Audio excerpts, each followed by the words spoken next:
So again, letter or numerical grades alone don't tell a complete story. They don't provide information on what students know or how to get better, only how many they got right.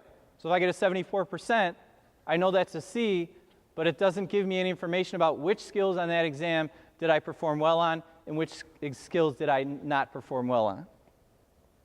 So we're moving toward a system that is a standards-based grading system. So most assignments will be graded on a 0 to 5 scale using rubrics.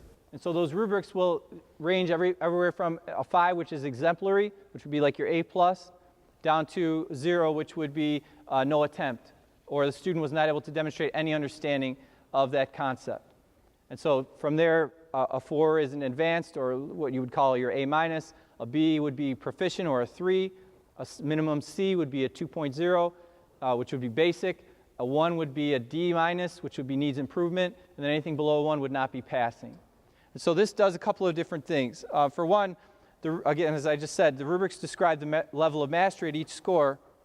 And then if there are any assignments that teachers are grading based on total correct or percent, they'll be converting those to a 0 to 5 scale before they enter those grades in Skyward. And so that's what you'll see on the parent portal in Skyward. One of the reasons why we want to move to this system, again, where we're using descriptors for mastery from 0 to 5, is that these are several categories of strategies that affect student achievement. Okay, so the higher the effect size, the higher the impact it has on student learning. So you can see that setting objectives and providing feedback is one of the top 10.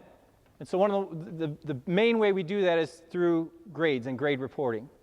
So, among all these strategies, this is one that we're targeting as one that we currently aren't doing as effectively as we could be. So here's an example of a rubric. It's just an everyday example just to illustrate the concept. So here's an example of if we were to define proficiency for a clean refrigerator. So proficient is a solid performance like a B. So if we said a proficient refrigerator would be one that is generally wiped clean, all the items are relatively fresh and in sealed containers. There might be a couple of leftovers that nobody wants but haven't gotten thrown away. Okay, so that's a refrigerator that you could say, I would eat something out of that refrigerator. It's sanitary, it's clean. It's something that in my house with 4 kids we strive for, right? An advanced refrigerator is, again, everything sparkles and smells clean. Everything is in proper containers, either in the original container or in Tupperware, and everything has a lid. And then the exemplary, and some of you may have this. I don't know that we'll ever have this in my house, but in addition to all of that, the food is organized into categories. So, you have either alphabetically or by food group, so that would be an exemplary fridge. And then we go down the scale. So what would be a basic performance? Okay, that would be that most shelves are clean, but there might be 1 or 2 spills. And that everything is in a container, although there might be something without a lid on it, but everything is upright. And then a needs improvement would be, again, there's some crusty spots in the fridge. There might be a suspicious smell in there, something that might have something growing inside it. So again, definitely in need of improvement. And then a refrigerator that we would say is not passing is when you try to pick something off the shelf, it's stuck. Okay? Or again, when you shut the fridge, you still smell whatever it was. So this is, again, just an example to show you levels of proficiency around a particular skill. But in general, we're using these definitions to define these levels of proficiency. And so what teachers are doing is they're creating rubrics using these definitions and applying them to their course. So again, proficient means no major errors or omissions regarding the use of that skill. An advanced level performance would be that they can demonstrate some application of that skill beyond what was taught in class. And an exemplary performance would be that the student is able to truly extend the learning beyond the applications that they were using in the classroom, but to a real life problem or toward a use that they would have for that skill in the field or in a career. So that would be exemplary. And then going down the scale, basic means that there were some major errors or omissions with the more complex and complicated tasks or procedures or elements of that skill, but the basic or standard skill application is evident. And the needs improvement means the student still needed assistance to master that skill, was not able to do it independently. And then anything below a 1 would be either they didn't attempt it or even with help, they weren't able to demonstrate basic understanding. Yes, you have a question? Are these rubrics going to be for the whole class or for each assignment? So in each class, the question was, will these rubrics be for the whole class or for each assignment? So what will happen is in each course, there'll be a scale for each of the skills that you're supposed to learn in that course. So let's say in algebra, and I was an English teacher, but I'll use math. One-step equations is a skill, right, or a standard. There would be a proficiency scale around mastery of one-step equations. So any assignment that you do that has to do with that skill, the teacher would evaluate you according to that scale. Now, if in addition to that, you had a proficiency scale in the algebra class on positive, negative numbers, right? There would be a scale that defined proficiency and exemplary for that. And so then the feedback that you would get would be, where am I according to this scale? And one of the caveats I want to give, and since the question came up now, I'll state it now. This coming school year, there will be assignments in courses where these rubrics and these scales are being developed. And so we have set up Skyward for teachers to be able to grade assignments using number correct or percent correct, but they will have to convert those scores to the 0 to 5 scale. So I'll show you what that looks like in just a minute. But I just want to make sure it's understood that this is a process that we are starting because it's something that needs to get started. As we're implementing it, teachers are going to be working with assignments that they use in their courses or common assessments to help them be more applicable to using rubrics and proficiency scales. So in the meantime, or even going forward long term, there are likely to be assignments that will continue to grade according to number correct. But they'll have to be able to demonstrate to students that this number correct would fall within the 4 to 5 range. This number correct would fall within the 3 to 4 range, and so on.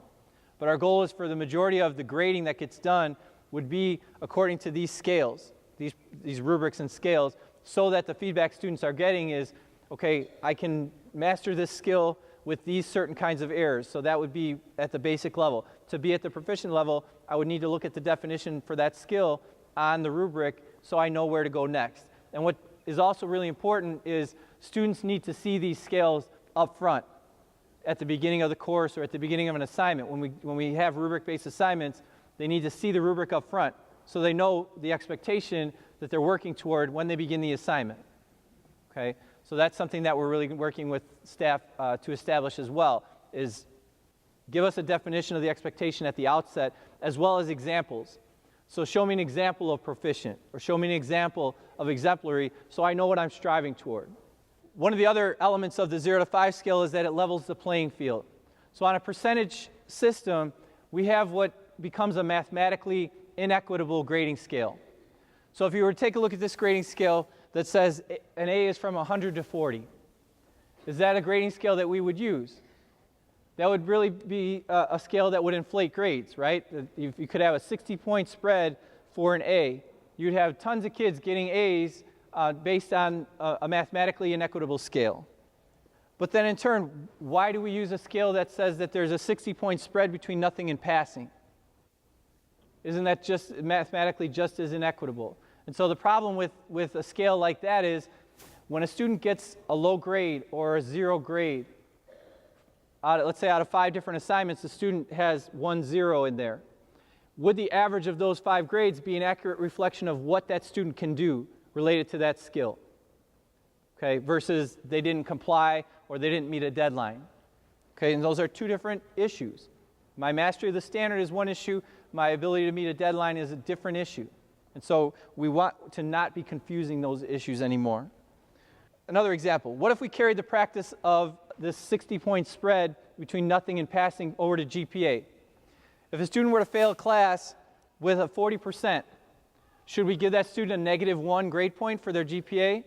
That's the same thing as when we give a student a 40% on the percentage scale in their grade for the course. We wouldn't do that. Think about it another way. If we were going to go to Florida in November, and so I go online and I want to see the average temperature for, say, Thanksgiving week, because that's when we're going to travel, and I want to know what I should be thinking about packing. If I go online and I look at the average temperature for Orlando, Florida for the week, and there was no reading last year on Wednesday of that week. Okay, the thermometer was broken or the person forgot to go record the temperature for that day. Would we record that temperature as a 0 degrees? That would give you a much different picture of what the average temperature for Orlando, Florida is for that week. If you look down below, you can see if I were to take that 0 and average it among those 5 days, the average temperature would be 63 degrees. I would pack much differently than if I were to look at the other 4 days and see that it was 80 or nearly 80 every day. So when we do that with grades, we paint a picture of the student's performance that's really more a picture of their compliance. And so that's something we need to address. And the point we're trying to make here is not to give away grades to students. It's to address issues in the way that they should be addressed. So if a student is not meeting deadlines, yes, we have to address that issue. But if grades are a measure of academic performance, then having a 0 to 100 scale, the punishment doesn't fit the crime. So with the 0 to 5 scale, if the student doesn't submit something, they don't get credit for it, but it doesn't do the same kind of damage that it does on the percent scale. So that's a factor in how this grading scale is a more accurate representation of what students can do. Another thing I want to point out, it's kind of in small at the bottom. Thomas Guskey is a researcher and a professor at University of Tennessee, and he's done a lot of work around grades and grade reporting. There are no research studies out there that support the use of low grades or zeros as a way of motivating students to be compliant. Okay? Typically what happens is when students earn zeros for assignments and they see that the impact that they have on their overall grades, typically the response is to give up. So we're using what's called equal interval grading. Again, it works well with the 0 to 5 scale because each whole number is equivalent to a letter grade. Teachers can also assign grades to the tenths to show degrees within each of those elements on the scale.